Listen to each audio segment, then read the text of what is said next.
72 million African youth are not in education, employment, or training. You can see the potential for youth radicalization. This is one of the most pressing challenges facing the African continent today. And we will try in this session to not only look at some of the causes, but more importantly, how to counter this youth radicalization and its connection to international violent extremism. Ladies and gentlemen, we have a stellar panel to address this most important of topics that we're starting this 12th conference with. And we have a stellar panel and who are now going to join me on stage. Ladies and gentlemen, your panel.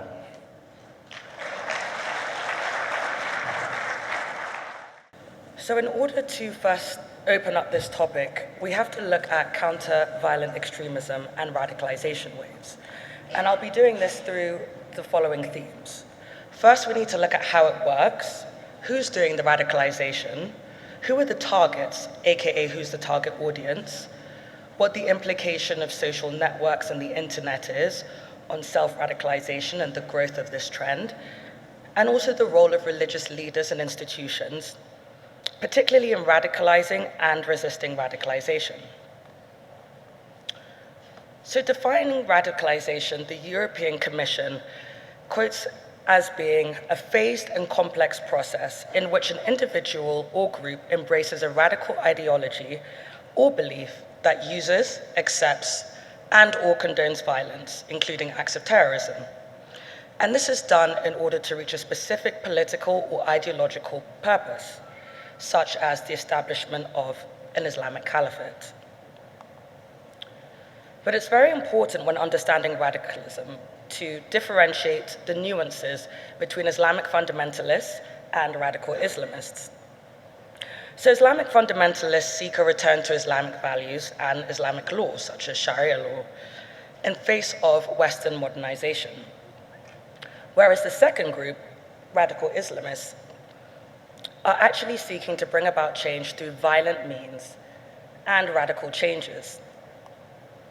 However, should Islamic fundamentalists choose to adopt extremist views and bring about change through violence, they can be deemed as radical Islamists.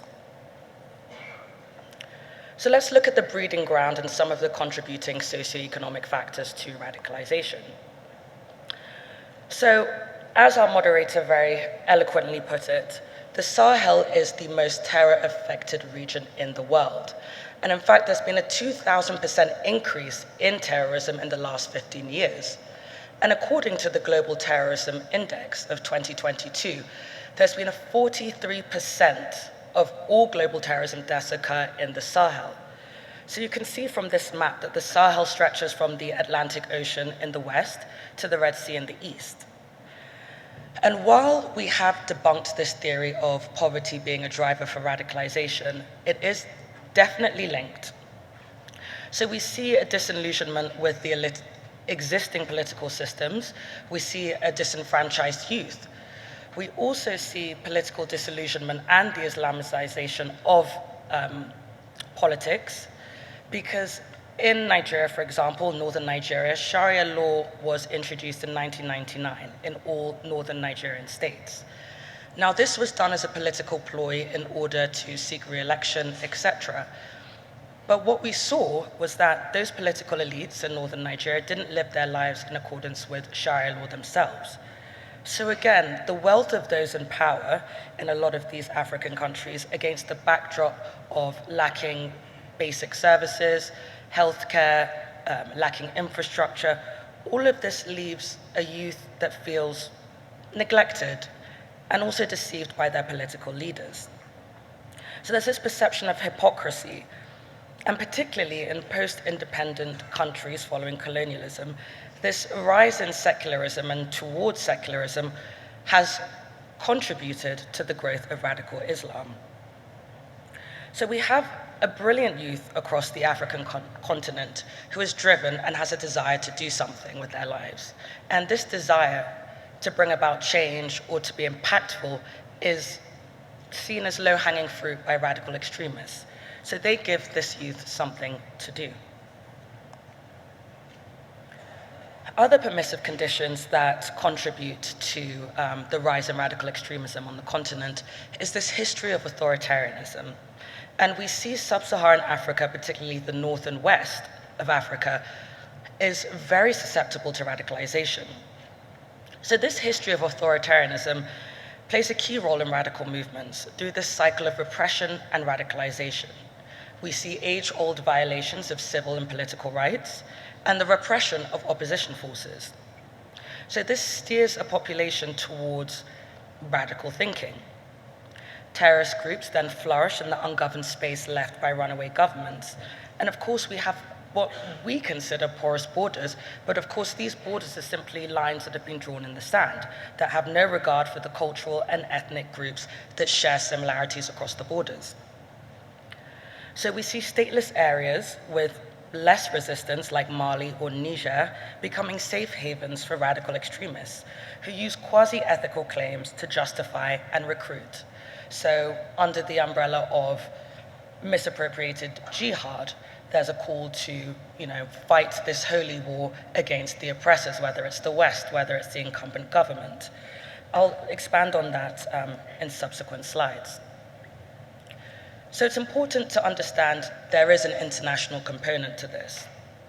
So as I mentioned, a lot of countries post-independence saw a decline of traditional Islamic organizations and a collective local Islamic identity, which has led to a rise in extremist groups. Now, terrorist groups exploit this concept of a near and far enemy as propaganda, and this leads to an increase of self-radicalization of a disenfranchised youth. So what do I mean by that? Well, here's a quote from the former emir of Al-Qaeda in the Islamic Maghreb, Abd al-Malik Tokdel, who said, "We seek to liberate the Islamic Maghreb from the sons of France and Spain, and employment for the outsiders, and protect it from the foreign greed and the Crusaders' hegemony." Now, these are very strong words: liberate, foreign greed. So again, there's this concept of the far enemy, whether it's the West or France or what have you, on near enemy soil, which is again the regional governments. So the recent expulsion of France from some of these Sahelian countries has led to some kind of vindication, furthers this propaganda of expel the enemy. And France has now been replaced by the Russian Wagner group. So again, this feeds into the narrative of fighting to reclaim their sovereignty, fighting for an Islamic state, etc. So as you can see here at the bottom of the slide, we have a large presence of the Islamic State and Al-Qaeda that have their affiliated entities across the continent, whether it's Tunisia, Libya, Algeria, Mali, Sudan, the Lake Chad Basin. You can see all of these groups, and they have cemented themselves through digital propaganda and governance.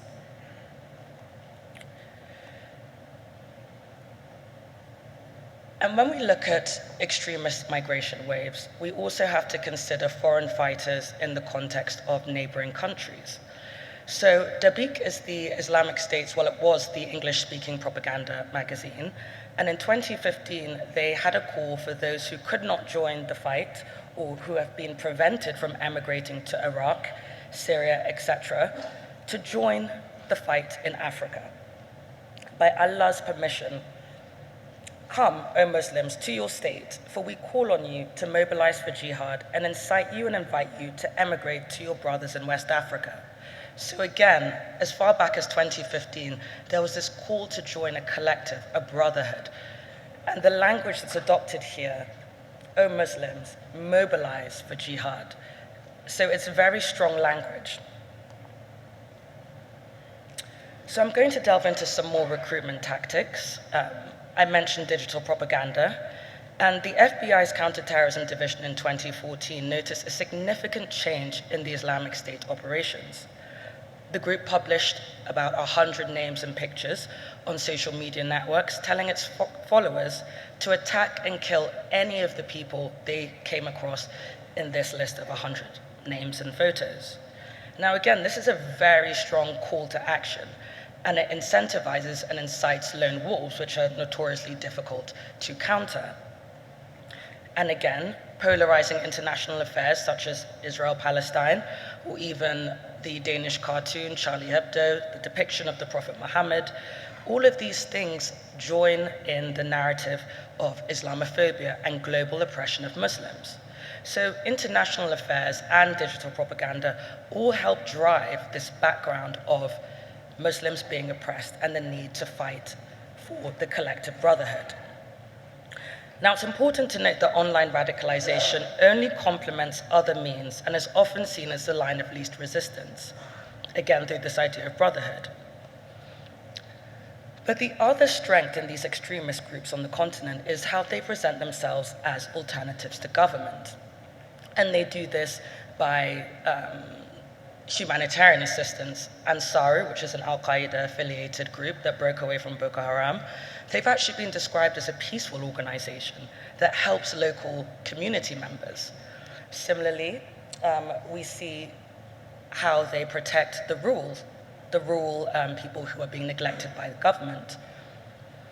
Islamic State in the Greater Sahara also resolves land tenancy issues, protects people's cattle from theft. So again, they're seen as providing and protecting the local culture and community by providing membership. And JNIM, which is an Al-Qaeda-affiliated group, actually exploits intercommunal tensions and recruits along ethnic lines, favoring the Fulani group over the Dogon ethnic group.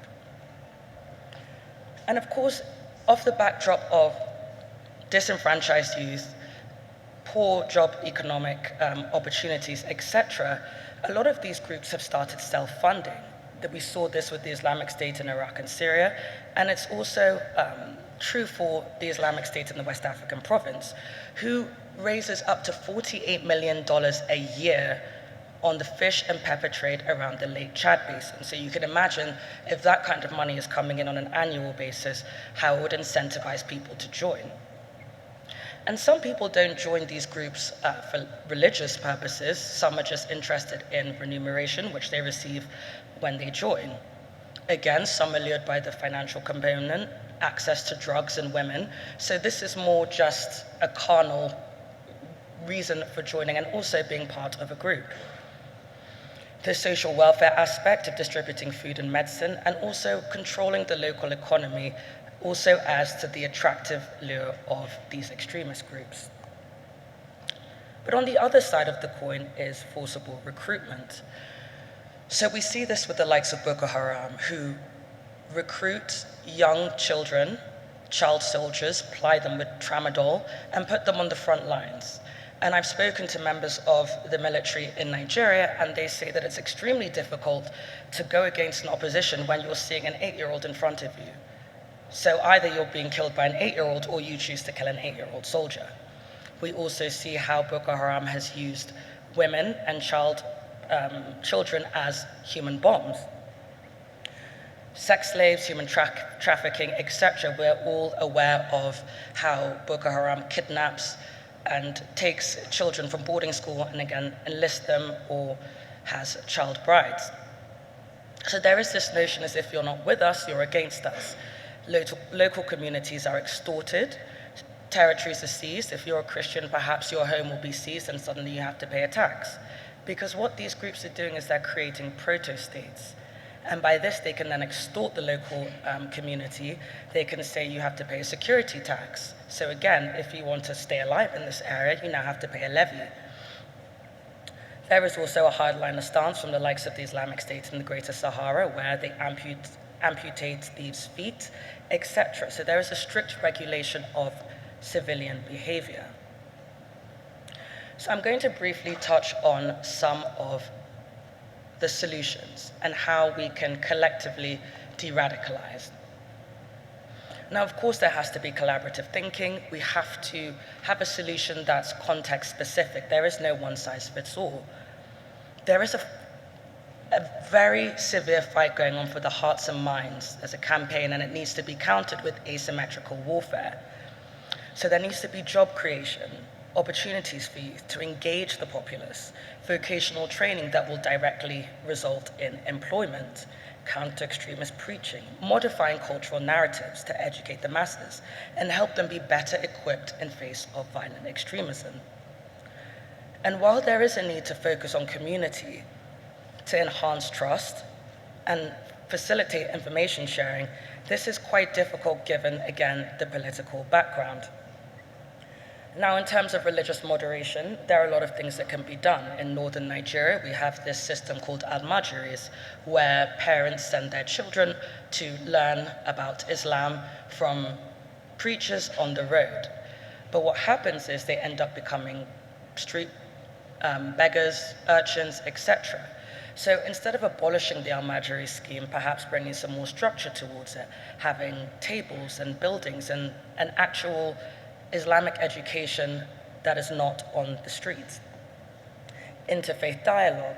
Gender roles play an important role. I taught at some schools in Maiduguri, which again is in northern Nigeria, and the first thing I did was mix the boys and the girls together because the boys were on one side of the room and the girls were on the other side. So again, just having this more integrated approach, engaging traditional leaders. And of course, to build trust within a community is a tall order with the socio-political backdrop. There is a need to build capacity within the Muslim communities, but it needs to start from the understanding that in the West and in non-Muslim majority states, there is a lacking cohesive infrastructure that these states can rely on to solve this problem. And what do I mean by that? So in the West, we see second and third generation immigrants who don't perhaps feel British, or they don't feel like they belong there, but they also maybe don't feel like they belong in their Pakistani culture if they've never been there before. So that this leaves them very susceptible and vulnerable to radicalization because they want to become part of a group. They want to feel like they belong. So in a way, we're seeing something similar across the African continent, whereby the youth don't feel like they belong, they don't feel like they're heard, they don't feel like they can make any difference. So why not make a difference with an organization that's going to listen to you while you're fighting for a seemingly legitimate cause? So again, governments need to differentiate between helping these Muslim communities build capacity and using those communities for intelligence gathering. And part of this is a bottom-up grassroots approach, which involves preachers, parents, teachers, and street workers, but equipping them with some basic psychological training so they can spot early warning signs and early recognition of radical thought, and counter it with cordiality instead of force and integration. Another approach is legislation. So having this multi-pronged approach from different angles, like Morocco and Saudi Arabia, can help. In the UK, the Terrorism Act of 2015 places a statutory duty on specific authorities to prevent people from being drawn into terrorism.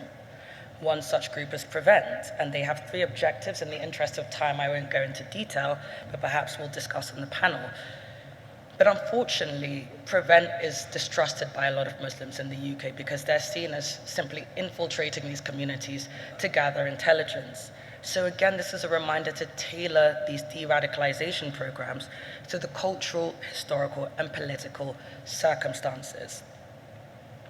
And of course, in the era of misinformation, internet-based de-radicalization still has a long way to go, particularly when faced with the sheer amounts of propaganda that's being disseminated, and again, of course, with international affairs playing a contributing role. So there's a need to ramp up these critical thinking skills of the populations so they're less vulnerable to radicals. And they'll be able to critically engage with the understanding arguments that support this extremist narrative. And we can do this through well-respected scholars and preachers who will then delegitimize the actions of radicals and refute their theoretical and ideological justifications. In Saudi Arabia, for example, political dialogue was encouraged with prison detainees. And what happened was prisoners were able to debate and discuss with moderate religious scholars. So they could discuss all matters of religious interpretation. What does it mean to have relations with non-Muslims, be it as a friend or otherwise? And this is an approach that should be taken into consideration. Morocco also had a very comprehensive counter-radicalization measure, such as political and religious reform. Through government funding of literature and media, they were able to disseminate moderate religious knowledge. But it is important to err on the side of caution with this because it can be seen as government interference to shape religious messages, which then leads to government criticism, the idea of the near enemy again, and a potential perceived return to authoritarianism. And this again perpetrates that circular propaganda. So while these are some best practices that can be shared, it is very important that we understand one size doesn't fit all, and we will have to tailor the approach and have cross-border collaboration and just hope for a better future by giving youth an opportunity to be heard, having youth in positions of political and influential, impactful means. So thank you very much, and if there are any questions, I look forward to answering them in the panel. Thank you very much for this opportunity. And first of all, let me recognize the Rwandan Armed Forces, the Ministry of Defense, and the government of Rwanda for actually organizing this symposium and for making sure that it starts with a topic that is vital for Africa, and that is the question of youth and radicalization. In Europe, when you talk about the two things together, you usually see them as a threat from the outside. But I firmly believe that in Africa, the fact that African governments, African security services and forces are talking about them first is because there is a growing realization that youth radicalization on the African continent is first and foremost a threat to Africa itself and the African people. I start with this because I want to put what was said in the first presentation in a bit of a broader context. Indeed, the numbers in terms of the threat of terrorism in the Sahel are shifting from the Middle East to the Sahel in terms of the number of people that are killed and the number of incidents. But I want to put that in a bit of a broader context and address a question which was raised also by the Major General, that outside of Africa, the world does not talk about Africa in a positive way. And the reason that that is happening is because the world, particularly in the North, in the global North, fails to see that the future of this century will be written by the people of Africa. By the end of the 21st century, according to the United Nations, the population of sub-Saharan Africa will be 4.5 times larger than China. 4.5 times larger than China. It will be young, it will be dynamic, it will look for opportunities, and yes, you can say that there's a huge risk of radicalization, but yes, you can also say that this is a massive opportunity for Africa's future. The world of the future of this century until the end of the 21st century will not be defined, I'm sorry to say, by the people sitting on this panel, because we are all above the average age group of not just Rwanda, but many other countries in Africa, but by the youth. And they will have to deal with a world that is becoming increasingly complex. Climate, as the Minister of Defense said in his opening remarks, is a challenge that is becoming more and more pertinent to everyone. It is no longer possible to talk about the threat of climate change. We now need to look at how we adapt to the changing climate, how governments will have no choice but to spend more money on adapting to climate change. And this will affect their policies, this will affect their ability to invest in development and invest in the youth. Most recently in the COP28 summit in Dubai, a historic declaration was achieved. And that focused on the link between climate and conflict around the world. And many commitments were made at the COP28 in Dubai, and one of those commitments was to tackle that challenge. But in Africa, on a daily basis, particularly with pastoral communities, we see the link between climate and conflict, and how climate is changing, and that affects both conflict, radicalization, and the prospects for youth. So the world of the future will have a young population that will deal with a complicated climate crisis, but it will also deal with an economy that is very different from the economy to which we are used to today and to which we've been used to in the past few decades. Just between 2010 and 2023, the number of trade barriers between countries has risen from 250 to a staggering 2,500 trade barriers that various countries have put in front of trade to other countries. Now, this ranges from high-tech to agriculture to sanctions to you name it. But the fact is that the world of the future, as of now, will have a much more fragmented economy, an economy that will be much more difficult to navigate. And it will not only be the visa challenge that the Major General spoke about, it will be the challenge of trade. And that challenge, coupled with the increased indebtedness of a number of countries around the world, creates an ever more complicated situation. And finally, to make things worse, the youth of today will have to deal with the have-nots and the haves of artificial intelligence and technology in this century. Because the changes there are so rapid and advancement is so intense that the next division will be not just between the North and the South, between the East or the West. It will be between those who have access to technology, artificial intelligence, and those who do not have access.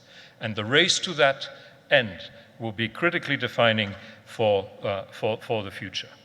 Now, in all of this, I think we have also to understand that these are not just threats.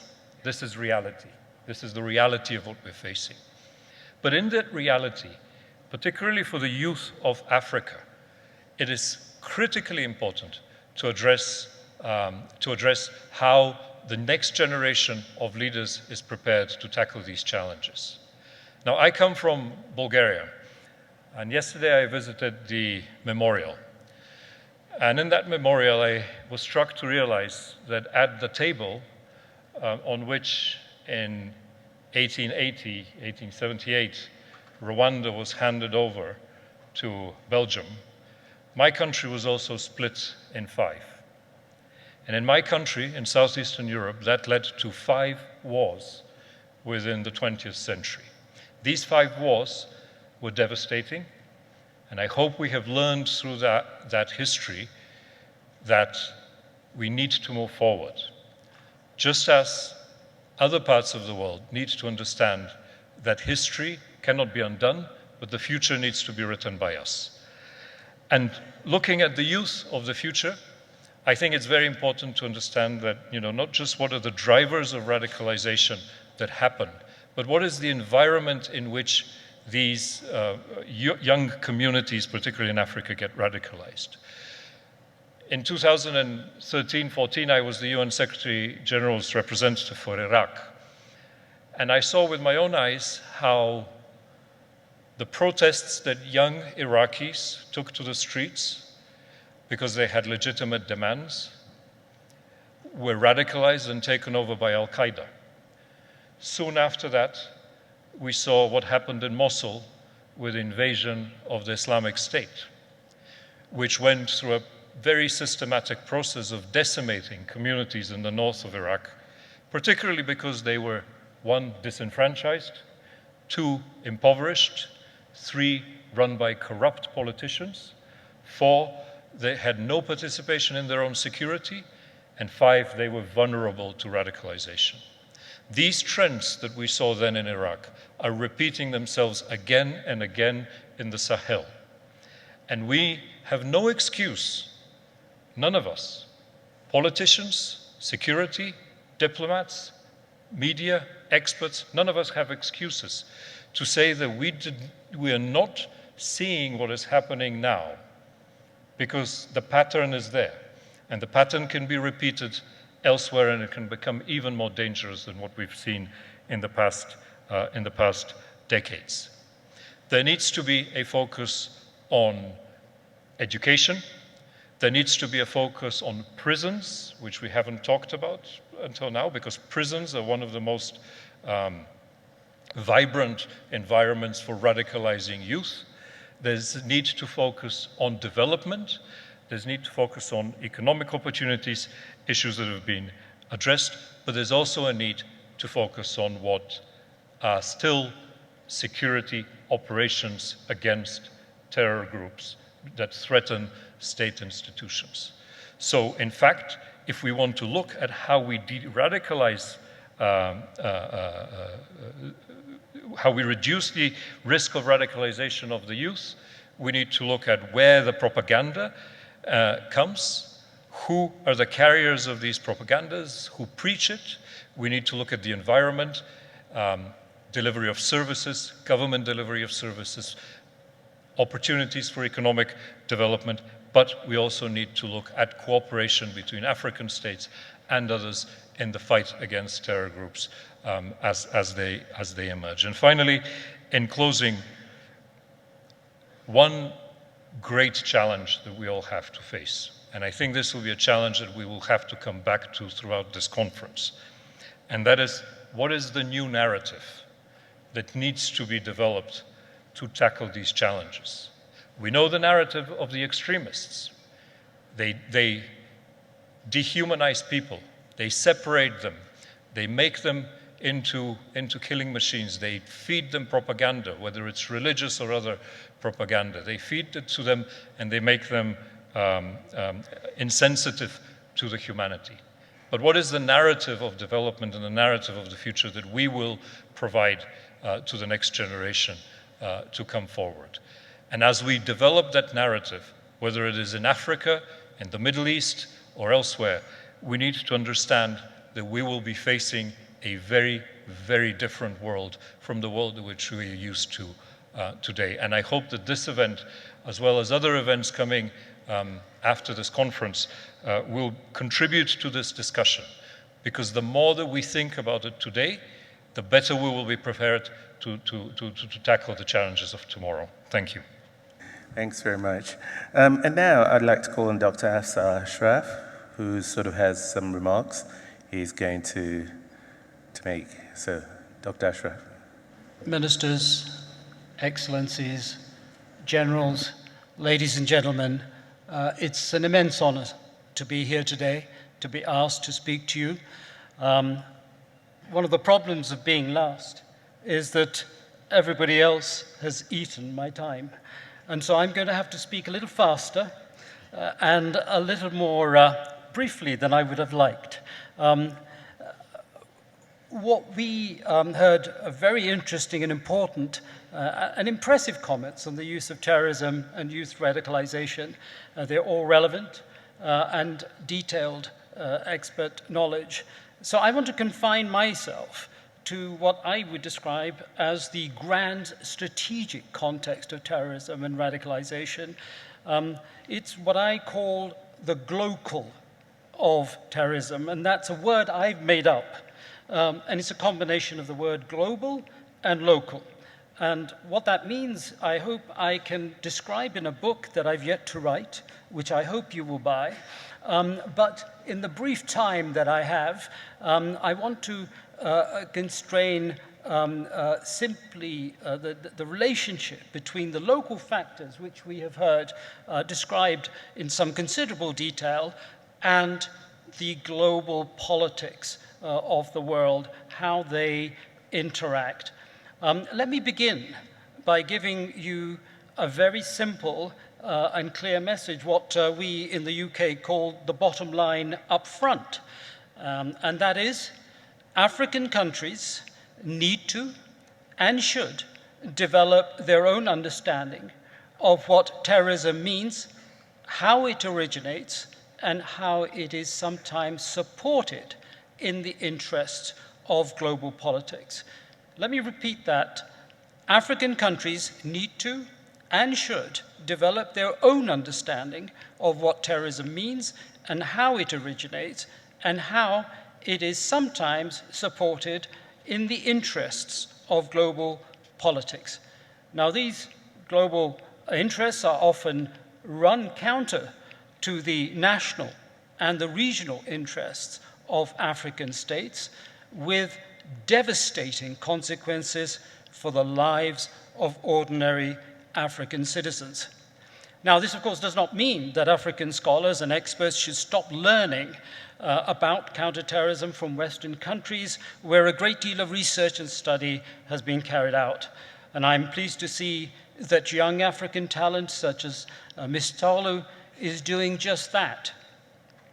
what most military people will know is that tactical success does not lead to success in an outcome of a conflict if the strategic and the grand strategic policy is flawed. And that is the area that I want to discuss, and particularly the thinking that confines the way we think about strategy and the grand strategies involved. I want to briefly explain how understanding of terrorism in Africa has been shaped by its modern origins in the Western world. I will then discuss how terrorism has transformed into an instrument of global politics, and finally, how the study and understanding of terrorism is confined to an increasingly narrow perspective due to the dominance of Western academic and political perspectives. Now, my thoughts are based on a quarter of a century of study and over a decade of counterterrorism policy, strategy, and implementation, and also on field work involving interviewing several dozen Al-Qaeda and ISIS prisoners in Central Asia. In short, the time that I have, I may make some leaps of detail and reasoning, and I hope that you will use the questions to help me fill in any gaps or confusion that I cause. Now, terrorism has always existed in history, but our modern understanding of terrorism in turn comes from the French Revolution, where it was used as a positive sense, as an instrument of state security and subversion. This instrumental use was adopted by anarchists who operated globally even over 100 years ago to fight against the international order of the time. I hope that has a resonance with what we've heard just now. These anarchists carried out several assassinations and acts of violence in Europe, in Asia, and even in the US. They managed to assassinate some US presidents. So from the outside, terrorism has been an instrument of international politics. Its first use as a form of mass murder of civilians occurred before the Second World War, when the Luftwaffe designed aircraft specifically to terrorize civilians by adding sirens to cause screams as they dive-bombed the citizens of Guernica in Spain. Winston Churchill, at the end of the war, described the RAF's policy of bombing as successful terror bombing and admitted that it was presented under a different pretext, in other words, not terrorism. So the label of terrorism was, by then, publicly a negative term, but privately accepted as an instrument of conventional war. And we all know, of course, that the USA used atom bombs in Hiroshima and Nagasaki, leading to the slaughter of nearly 200,000 innocent civilians in a bid to demonstrate their awesome military might to would-be competitors. Now, nothing can eclipse the horrors of the Holocaust in the Second World War, but I think the use of nuclear weapons in Japan is probably the first case of what I would describe as genocidal terror. In the years immediately following the Second World War, terrorism began to be used as an instrument of anti-colonial warfare, or what was called independence struggles. The Jewish terrorist group, the Irgun, and the Stern Gang carried out bombings and assassinations against British targets, some of which included civilians, such as in the King David Hotel in Jerusalem. They successfully managed to achieve British withdrawal from Palestine and speed up the establishment of the State of Israel. Now, you will, of course, know several examples in Africa and in Asia where liberation movements have used terrorism as a means of asymmetric warfare in their attempts to achieve independence. Acts of terrorism by these movements were used by colonial powers as justification for repression and abuse to an extent which frequently eclipsed and exceeded the horrors that were committed by the original acts by the terrorist groups. What happened in East Africa with the Mau Mau at the hands of the British is just one case in point. Therefore, the counterterrorism activity, the label, has also been used by great powers as a pretext for colonial and neo-colonial repression. In certain situations, colonial powers directly or indirectly supported terrorism by one group against another to maintain a national and regional dominance. Nowhere was this horrific, or the outcomes so horrific of this policy and so vividly and painfully demonstrated as in this country in Rwanda 30 years ago. The French pitted the artificially created tribes, artificially created by the Belgians, against each other as a form of colonial control. And as mentioned, I think, in some detail by General Joseph earlier. What started off as terrorism ended up as genocide against the Tutsis. Again, it is not my intention to talk about the genocide, but let me first acknowledge Professor Hazel Cameron in the audience, who has done some impressive research into identifying the French involvement in the atrocities committed on this soil 30 years ago.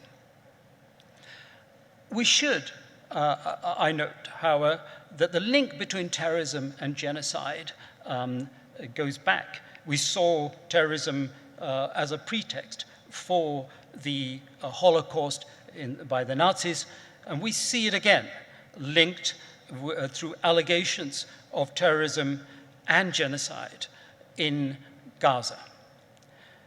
The anti-colonial struggle coincided with Cold War, where both sides supported terror groups against each other in the form of proxy warfare. This was particularly the case in South America, Africa, and Asia. I don't have figures, but I think we can confidently assume that millions of innocent lives were lost. They were not important enough to be counted. In the Iran-Contra affair, we realize that this game of global influence and power is not always overt. It is often covert. It is often illegal, even in this case, under American laws, and so secret that even elements of the American government were unaware. Now, there are several effects of this increasing use of covert activity by major states. One is that by hiding their own support for terrorism, the terrorism label is used as a means of discrediting and delegitimizing the other side's case for a just outcome. Another effect is that the states supporting terrorists are labeled state sponsors of terrorism and so delegitimized and discredited in that way. Initially, it was the Soviet Union, and then subsequently other states such as Iran, Russia, Pakistan, North Korea, and occasionally India are some of the states that are labeled as state sponsors.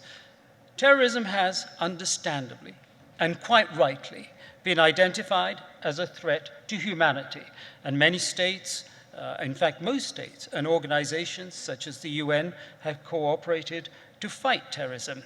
It has provided, this cooperation has provided opportunities for global powers to perpetuate their political influence under the guise of developing counterterrorism capabilities.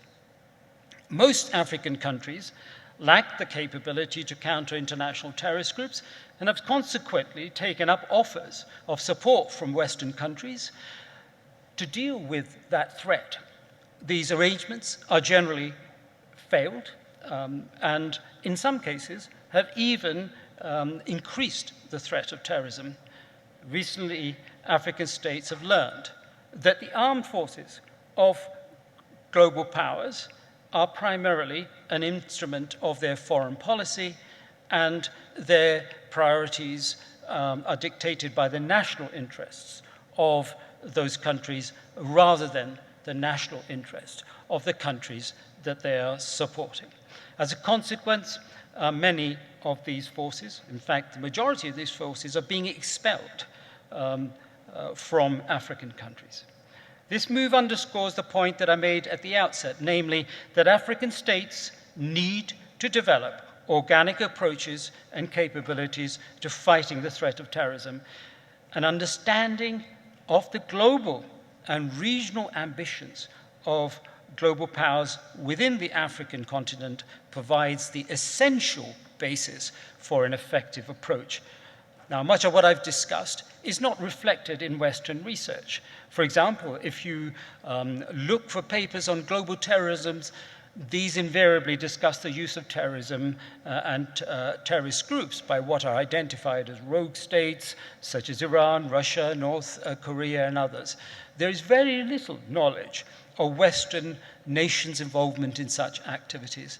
Now, this is not some form of covert or deliberate censorship in the West.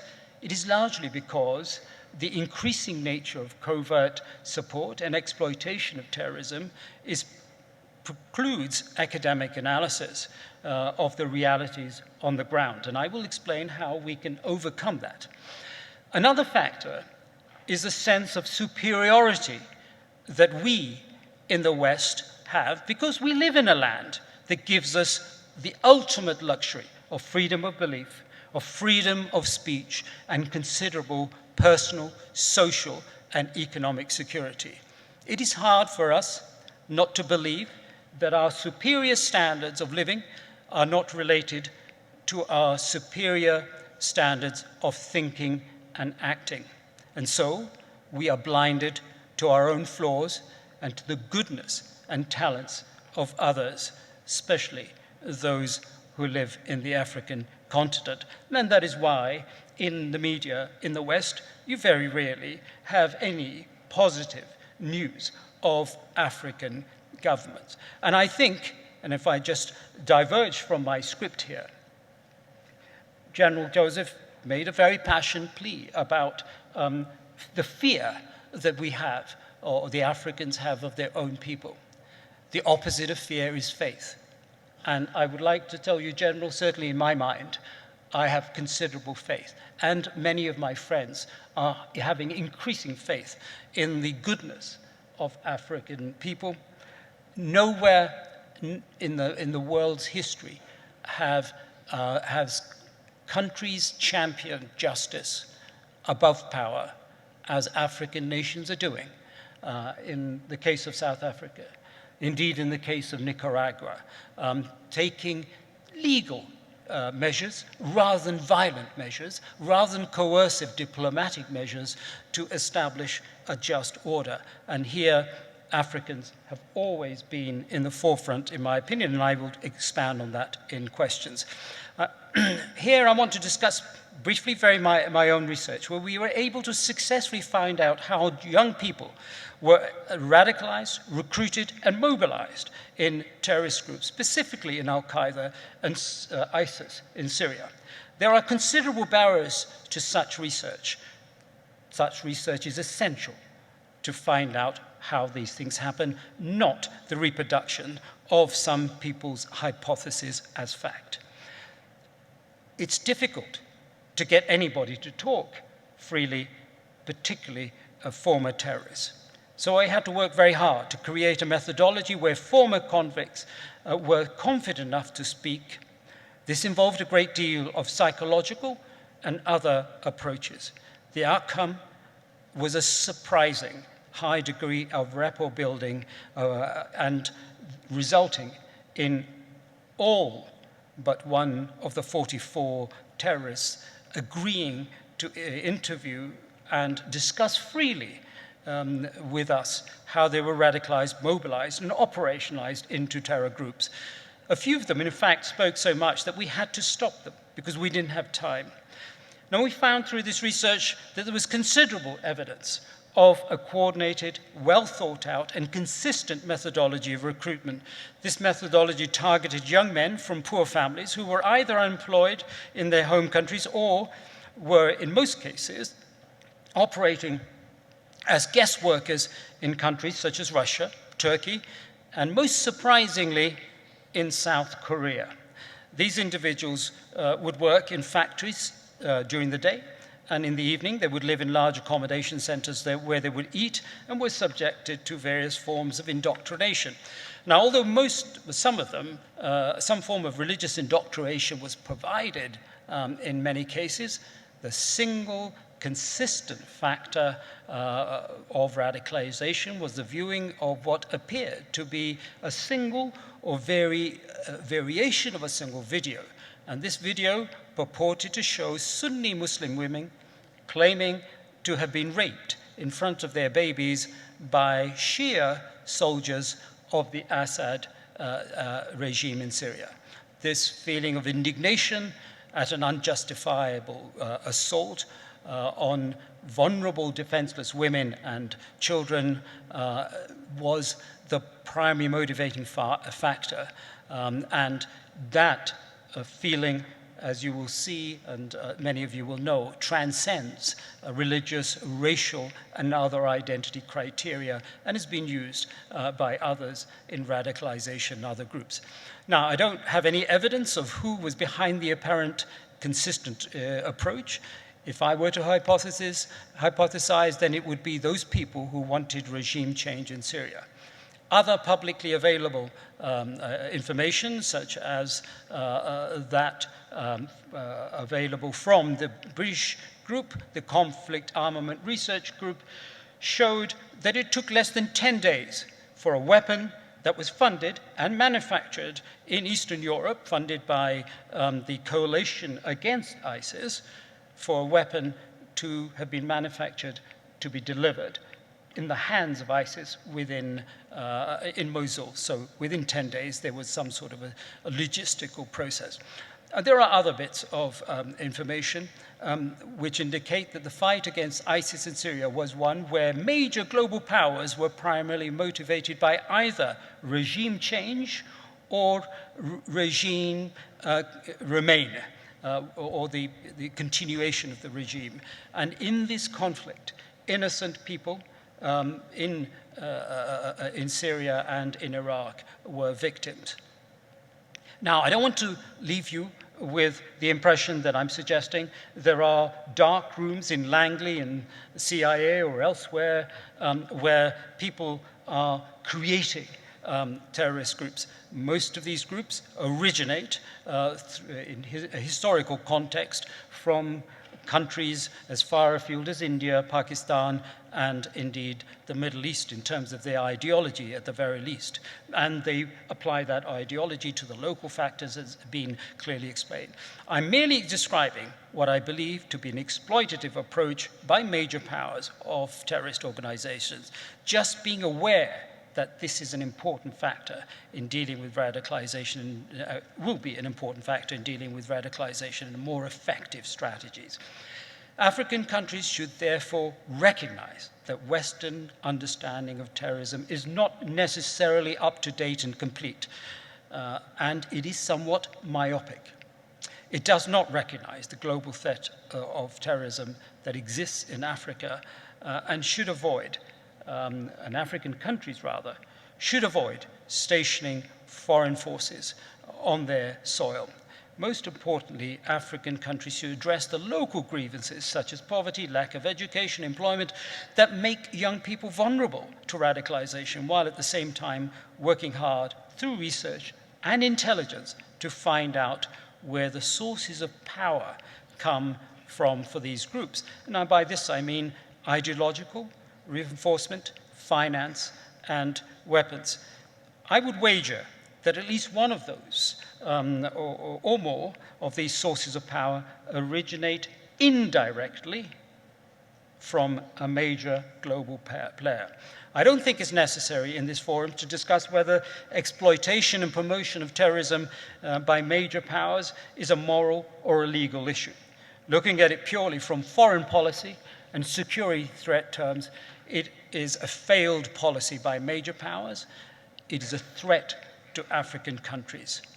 But it is a threat that African states and institutions are, in my opinion, more than capable of addressing if they take the step to develop an organic Africa-led approach, an approach which builds on the world's most successful conflict resolution case studies, in my opinion, which is something that I have reinforced repeatedly whenever I have the opportunity to do so. The most important weapon in fighting terrorism is to convert this perception of inferiority, which we promote, and I include myself in this, into the leadership in all fields, especially in thought leadership, an area where Africans are capable and indeed, in my experience, making an equal contribution to the world. Oh, is that? Okay, right. Okay, sure. So, Dr. Bayane, I think you wanted to make some points about some of the things you've heard this morning, but also to make some points that, as observations before we go into the questions. So, the floor is yours. I think, again, I completely agree with Joseph when he said we shouldn't blame other external actors. Rather, we should blame ourselves because we haven't done our assignment. I think it is Chinua Achebe who rightly pointed out the story of a lion would be told by the hunter or the killer until the lion is taught to tell its own stories. Ladies and gentlemen, unless we start telling our own stories will be told by others. When they do so, they frame Africa the way they want it. Narratives define us. Narratives divide us. Narratives unite us. So I think this kind of important conversation should begin from that. With that background, let me share my own comment or reflection on this important topic. Let me share this story from Ethiopia. When I grew up, we used to see and hear news about Muslims contributing money for the construction of churches, Christians contributing money for the construction of mosques. If you go to Addis Ababa, the capital, the Grand Mosque is next to the Orthodox Church. This symbolizes the peaceful coexistence between these two major Abrahamic religion followers. Fast forward to today, we hear news about the opposite, meaning the burning of churches and mosques in some places. This is a country which is described by Prophet Muhammad as a land of justice, led by a just king. Now, how did we get to this point? What has changed? A lot has changed. But I would like to focus on something which is in line with the theme of this conference, which is youth radicalization. First, let me share this definition with you because I believe this definition gives us the context for our conversation. So the 2015 UNDP report defined radicalization as a process marked by a departure from generally accepted social norms and values. I would like to underscore on this. Departure from generally accepted social norms and values. The objective of those using radicalization as a tool is to pressure others to subscribe to their ideology, whatever that ideology can be. So in this definition, based on this definition, we can see that there is Islamic Muslim extremism, and Christian extremism, which includes what General Joseph and Ms. Tolo mentioned earlier. This is an inclusive, comprehensive definition, which includes any form of extremism, which is a departure from acceptable norms and values in a given society. So based on this definition, we can also make a brief few comments. As we all know, and as the previous speakers rightly articulated, while globally the likelihood of extremist violence, like the 9/11 attacks, has decreased, local and regional radicalization are on the rise. The UNDP report indicates that high-profile attacks, such as the abduction of 276 girls in Nigeria in 2014, the beheading of 21 Coptic Christian migrant workers in Libya in February 2015, the murder of 147 students in Kenya in April 2015, and the Boko Haram attacks in northern Cameroon are just a few examples of the atrocities committed by these radical groups.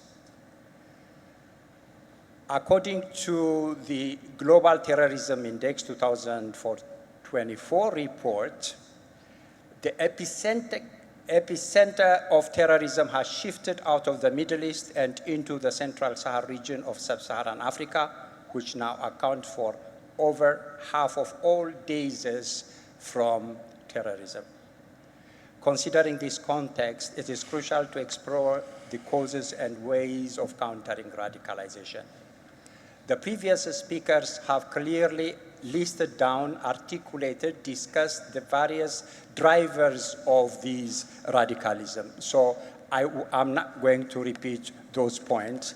Rather, I will focus on some of the ways of countering radicalism. So any attempt to sustainably reduce radicalization and subsequent violence must first take into account the root causes. From that perspective, some preventive measures include community engagement, building trust between law enforcement and the community, education, raising awareness, creating an inclusive political culture, and making the youth part of the decision-making process. But most importantly, creating employment opportunities, introducing and expanding after-school programs, and collaboration with the tech industry. Of all these, again, I'll focus only on two: collaboration with tech companies, especially social media platform providers, can be an excellent and effective strategy to counter online radicalization and violent extremism. One approach to tackling radicalization on social media is by mitigating the formation of echo chambers. Often, the early stages of radicalization are reinforced by a one-sided, even false information. A 2019 PBS interview with the University of Pennsylvania researcher explored how social media algorithms can exacerbate this phenomenon by continually providing users with just as, or at times, even more extreme content.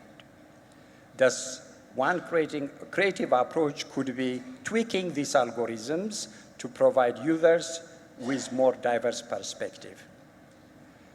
Closely monitoring the online space for signs of radicalization is another step in the right direction. A few years ago, I was involved in a collaborative project between my former institution, Addis Ababa University, and Oxford University in the UK.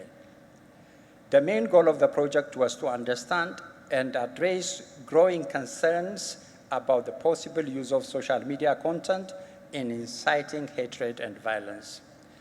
The study provided a very strong empirical base to understand how prevalent the most extreme forms of expression are among conversations in social media space. One takeaway point of the finding was that a regular monitoring of trends and patterns of hate speech on social media can help stakeholders such as government agencies to identify and counter contents which promote extremism. A potential opportunity for this work was included in a 2017 UNESCO report on social media role in youth radicalization. So this shift in communication strategy presents an opportunity for tech companies to reduce radicalization on their platform by removing these videos and mitigating recruitment efforts. One should not be naive about possible pushback from some organizations such as human rights groups, which might criticize a potential collaboration between government agencies and social media platform providers on the assumption that such collaborations would erode people's right to express their views without fear. On the surface, this concern appears to be legitimate. The central argument and evidence for the proponents of this position is Article 19 of the Universal Declaration of Human Rights, which states everyone has a right to freedom of opinion and expression. These rights include freedom to hold opinions without interference and to seek, receive, impart information and ideas through any media, regardless of frontiers. However, on the flip side of Article 19, we have Article 20 of the International Covenant on Civil and Political Rights, which states the following: any propaganda for war shall be prohibited by law. Any advocacy of national, racial, religious hatred that constitutes incitement to discrimination, hostility, or violence shall be prohibited by law. Given the essence of Article 20 of the International Covenant on Civil and Political Rights, it is incumbent on all stakeholders to collaborate and respond to radicalization in a very strategic and coordinated manner. Effective collaboration with the tech industry will help governments to both proactively counter violent extremism as well as hold those behind radicalization responsible. Education can be another effective tool to counter radicalization. Some of the most vulnerable groups to radicalization might be those who either lack proper education or have been the product of a flawed curriculum, particularly in areas such as history, media literacy, etc. While exploring various approaches to counter radicalization, one should consider the role of education in responding to radicalization. On this note, Malala Yousafzai, the Pakistani Nobel Peace Prize winner and human rights advocate, said the following: with bombs, you can kill terrorists. With books, you can kill terrorism and radicalism. I agree with her. Bombs can kill terrorists or the victims of actors of extremism. However, education can kill the ideology. We can only create long-lasting solutions through prevention efforts like education. Thank you very much.